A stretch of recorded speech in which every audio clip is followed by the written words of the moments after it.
Hello friends, एक बार फिर से स्वागत है आप लोगों का आपके अपने यूट्यूब चैनल मैथ्स राजा में। दोस्तों, किसी कारण से मैं वीडियो नहीं अपलोड कर पा रहा था, लेकिन मैं अब आप लोगों के साथ अप टू डेट रहूँगा। जो भी स्टूडेंट बीपीएससी ट्री 3.0 एंड 3.4 का एग्ज़ाम देने वाले हैं, जैसा कि आप लोगों को सभी को पता है कि टेंटेटिव एग्ज़ाम डेट जो है दोस्तों वो सेकेंड वीक ऑफ जून है, जो एग्ज़ाम कैंसिल हो गया था। ठीक है दोस्तों, और इस वीडियो में हम आप लोगों के लिए लेकर कर आए हैं द्विघात समीकरण, इसका पूरा कंसेप्ट और एग्जाम्पल के साथ। और इस वीडियो में हम लोग ट्रिक भी सीखेंगे। ठीक है दोस्तों, आप लोगों से रिक्वेस्ट है फ्रेंड्स कि इस वीडियो को आप लोग ज़रूर एंड तक देखें। तो चलिए फ्रेंड्स, बिना देरी किए हुए इस वीडियो को शुरू करते हैं।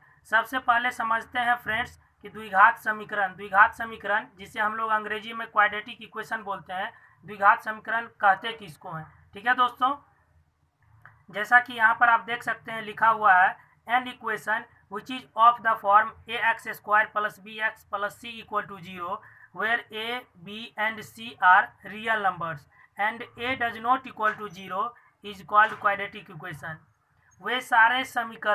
वैसे समीकरण को हम लोग द्विघात समीकरण कहते हैं जो A X square plus B X plus C बराबर जीरो का रूप का हो। ठीक है दोस्तों, कोई भी समीकरण अगर इस फॉर्म पे होगा A X square plus B X plus C बराबर 0, तब हम लोग उसको कहेंगे द्विघात समीकरण। लेकिन दोस्तों आपको ध्यान रखना है कि इस स्थिति में जो ए का मान होगा कभी भी 0 के बराबर नहीं होगा, क्योंकि दोस्तों अगर ए 0 हो गया तो आपका मैक्सिमम पावर जो 2 है यही खत्म हो गया। जब मैक्सिमम पावर 2 रहेगा ही नहीं, तब आप लोग इसको द्विघात समीकरण नहीं कह सकते हैं। ठीक है दोस्तों, चलिए आगे बढ़ते हैं। द्विघात समीकरण का जो मानक रूप होता है दोस्तों A X square plus B X plus C equal to 0। कभी कभी एग्जाम में डायरेक्ट क्वेश्चन पूछ देता है दोस्तों, तो आप इसे ध्यान में रखेंगे। ठीक है दोस्तों, अब हम लोग एग्जाम्पल समझते हैं द्विघात समीकरण के क्या क्या एग्जाम्पल्स हो सकते हैं। जैसे यहाँ पर देखिए x square minus 9 equal to 0 क्यों द्विघात समीकरण है, क्योंकि यहाँ पे मैक्सिमम पावर 2 है। X square minus 45 x plus 324 equal to 0, x square minus 55 x plus 750 equal to 0। उसी प्रकार से ये सभी भी है फ्रेंड्स एक्स माइनस 2 का होल स्क्वायर, इसको जब आप एक्सपेंड कीजिएगा तो एक्स स्क्वायर आएगा, तो ये भी आपका क्या है, एक द्विघात समीकरण है। एक्स प्लस 2 का होल क्यूब, अब देखिए एक्स प्लस 2 का होल क्यूब यानी ए प्लस बी का होल क्यूब पर जब आप इसको एक्सपेंड कीजिएगा तो क्यूब वाला भी टर्म आएगा और स्क्वायर वाला भी टर्म आएगा। क्यूब वाला दोनों साइड कैंसिल आउट हो जाएगा और स्क्वायर वाला टर्म आपको बचेगा। स्क्वायर वाला टर्म बचेगा तो हमें तो स्क्वायर से ही मतलब है, तो हम लोग क्या उसको द्विघात समीकरण तो बोल सकते हैं।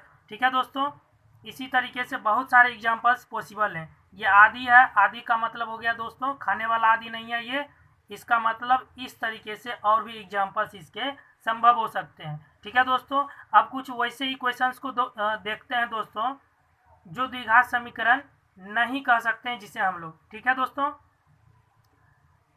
x इंटू एक्स प्लस 1 प्लस 8 equal to x plus 2 into x minus 2। इन दोनों को जब गुना कीजिएगा तो एक्स गुना एक्स, एक्स स्क्वायर का टर्म इधर आएगा और इधर भी एक्स स्क्वायर का टर्म आएगा। इस तरीके से दोनों साइड एक्स स्क्वायर का टर्म कैंसिल आउट हो जाएगा। तो जब मैक्सिमम पावर ही नहीं रहा दोस्तों तो उसे हम द्विघात समीकरण नहीं कह सकते हैं। उसी तरीके से ये भी है दोस्तों। अब इसको समझिए 1/एक्स स्क्वायर प्लस 5x प्लस 6 बराबर 0। अब आप कहिएगा कि इसे ये द्विघात समीकरण क्यों नहीं है, यहाँ तो मैक्सिमम पावर 2 है। दोस्तों जब इस पावर को आप ऊपर लेके जाइएगा तो माइनस में चला जाएगा। ठीक है दोस्तों, तो माइनस में चला जाएगा तो ये द्विघात समीकरण नहीं होगा। आगे हम लोग आपको बताएंगे कि क्यों नहीं होगा। ये सभी द्विघात समीकरण नहीं है क्योंकि यह A X square plus B X plus C बराबर 0 के रूप का नहीं है। ठीक है दोस्तों, आई होप आपको समझ में आ रहा होगा। चलिए आगे बढ़ते हैं। अब देखिए दोस्तों, आपको एक नोट याद रखना है। नोट में क्या है दोस्तों, द्विघात समीकरण के घात का मान जो होगा भिन्न, ऋणात्मक या दशमलव में कभी नहीं हो सकते हैं।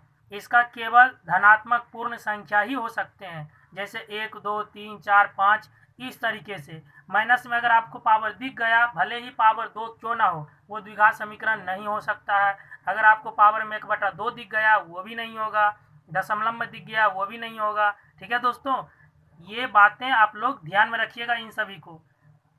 चलिए दोस्तों, अब हम लोग अगला पॉइंट देखते हैं, द्विघात समीकरण के शून्यक या मूल क्या होते हैं, जीरोज और roots of a quadratic equation कैसे ज्ञात करते हैं, क्या रिलेशन है इसका। ठीक है दोस्तों, आपसे रिक्वेस्ट है आप इस वीडियो को एंड तक जरूर देखें अगर आपको एक सीट पक्का करना है तो। ठीक है दोस्तों, चलिए आगे बढ़ते हैं।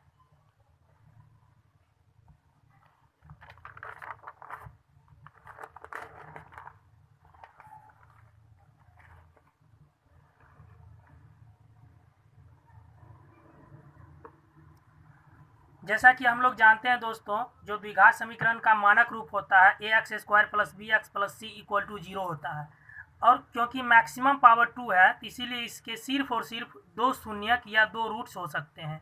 ठीक है दोस्तों, अब इसमें हम लोग पहला पॉइंट देखते हैं कि मूलों का योगफल। जब हमें मूलों का योग पूछेगा तो हम लोग क्या यूज करेंगे, -b/a। योगफल का मतलब अल्फा प्लस बीटा, ये दोनों मूल से दोनों को जोड़ दिए तो किसके बराबर हो जाएगा, क्या रिलेशन होगा, -b/a। मूलों का गुणनफल क्या होगा दोस्तों, c/a।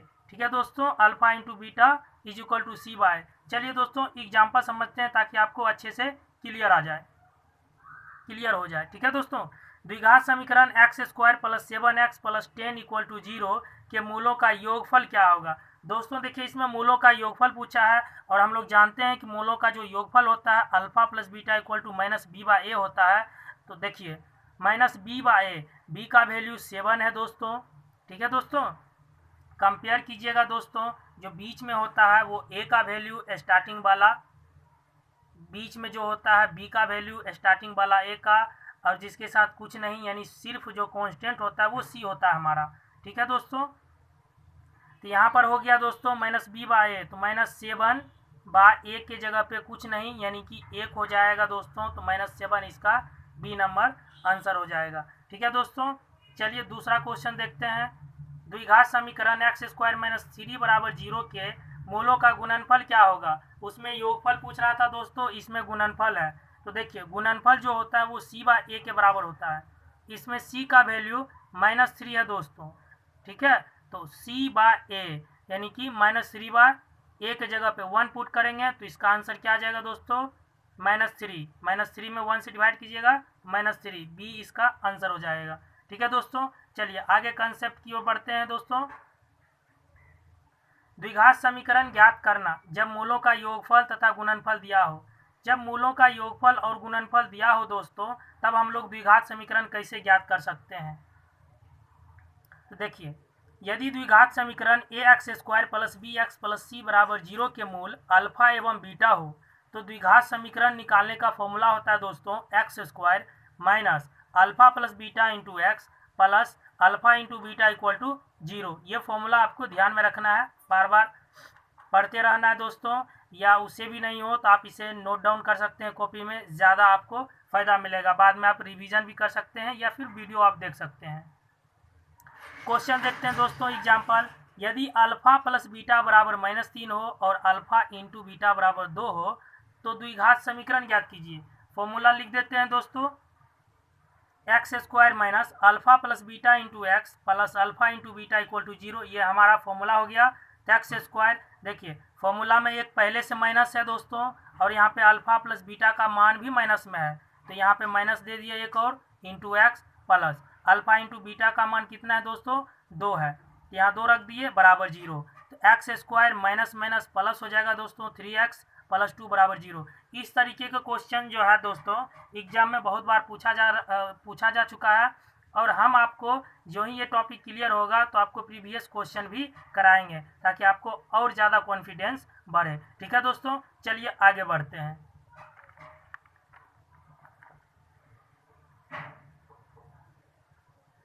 अगला एग्जाम्पल देखते हैं दोस्तों। एक द्विघात समीकरण ज्ञात कीजिए जिसके शून्यकों के योग तथा गुणनफल क्रमशः दी गई हैं। ये देखिए, ये शून्यकों का योगफल है और ये गुणनफल है, तो इसका हम लोग क्या करना है, इक्वेशन निकालना है। तो फॉर्मूला लिख देते हैं, x² - alpha plus beta into x plus alpha into beta = 0। x² minus, अब देखिए alpha plus alpha plus beta का मान दिया हुआ दोस्तों 1/4, इसके जगह पे 1/4 लिख दिए into x, plus alpha into beta का मान दिया है -1, तो यहाँ पर -1 रख दिए बराबर 0। इसका एलसीएम ले लिए दोस्तों, 4x² हो जाएगा, यहाँ पर -x हो जाएगा, और ये प्लस इंटू माइनस -1 बराबर 0। ये हमारा इक्वेशन हो गया। ठीक है दोस्तों, एक थर्ड नंबर देखते हैं दोस्तों। ये शून्यकों का योगफल 0 और गुणनफल √5 है, तो फॉर्मूला लिख दिए दोस्तों, x² minus alpha plus beta के जगह पे 0 into x plus alpha into beta के जगह पे √5 बराबर 0।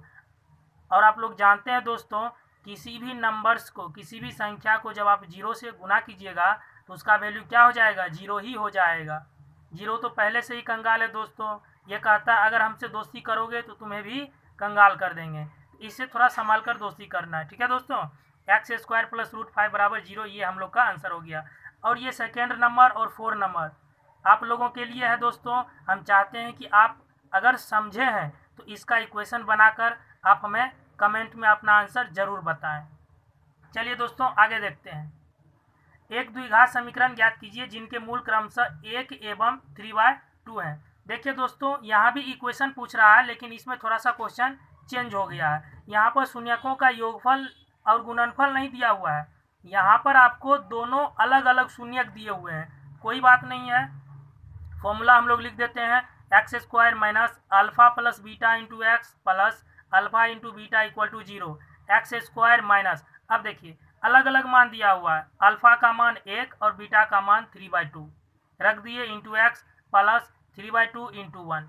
ये हो गया x² माइनस, इसका एलसीएम लीजिएगा 5/2x हो जाएगा, प्लस 3/2 को 1 से गुना कीजिएगा 3/2 बराबर 0।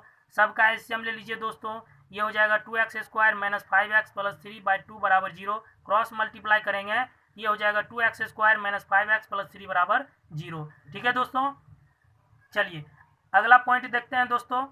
बने रहिए दोस्तों, आई होप आपको समझ में आ रहा होगा और अच्छा भी लग रहा होगा। चलिए, द्विघात समीकरण के मूल ज्ञात करना। अब हम लोग देखते हैं कि दोस्तों द्विघात समीकरण के किस तरह से मूल ज्ञात कर सकते हैं। तो इसका मूल ज्ञात करने के लिए 3 तरीका है दोस्तों। इसमें हम लोग कंसेप्ट और ट्रिक दोनों सीखेंगे। पहला है गुणनखंड विधि, दूसरा है पूर्ण वर्ग बनाकर, तीसरा है द्विघाती सूत्र।